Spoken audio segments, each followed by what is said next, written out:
ہر ماں بہن بیٹی کو اپنی پہچان نہیں کھوانی چاہیے، کیونکہ ماں ہے، بہن ہے، بیٹی ہے، اپنے سارے رشتے نبھائے، بالکل سنسیئر ہو کے نبھائے، لیکن اس سب چیزوں میں اسے یہ نہیں بھولنا چاہیے کہ میں کون ہوں،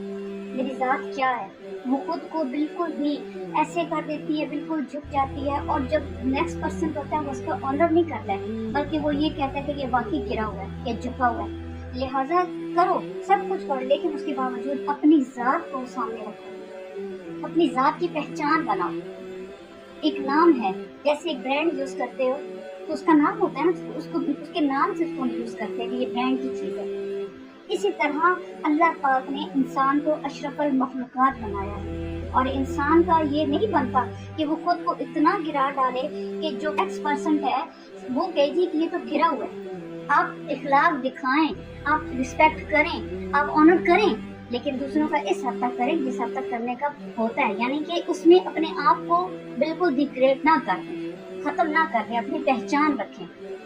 اولاد دیتا ہے رب، رشتے دیتا ہے رب، اگر ماں ہے تو اس کی اولاد ہے، اگر بیوی ہے تو اس کا شوہر ہے، اس کے بچے ہیں، ٹھیک ہے، اگر بہن ہے تو بھائی ہے، باپ ہے، اس کی رسپیکٹ کرتی ہے۔ لیکن ان تمام چیزوں میں وہ یہ کیوں بھول جاتی ہے کہ وہ بھی ایک، اللہ پاک نے اس کی بھی ایک ہستی بنائی ہے، اس کی بھی ایک پہچان ہے، اور وہ ایک عورت ہے، اور اس عورت کا مقام اللہ پاک نے رکھا۔ لیکن اس سے بڑھ کر نبی پاک صلی اللہ علیہ وسلم نے بتایا کہ عورت کیا ہے، بیٹی کیا ہے۔ اللہ پاک نے اس کو رحمت بنایا، آپ نے صلی اللہ علیہ وسلم نے فرمایا کہ وہ رحمت ہے۔ تو اتنا بڑا، اتنے بڑے رہنما، اتنے بڑی عظیم ہستی، اتنے بڑے پیغمبر علیہ السلام جو رب کے محبوب ہیں، انہوں نے جب ایک عورت کو، ایک بیٹی کو یہ کہہ دیا ہے، کہ فرما دیا کہ وہ رحمت ہے، تو وہ عورت کیوں بھول جاتی ہے کہ میں کیا ہوں؟ وہ اپنی پہچان رکھے، اور یہی آج کا مقصد ہے اس بات کا، زندگی کا، کہ اپنی پہچان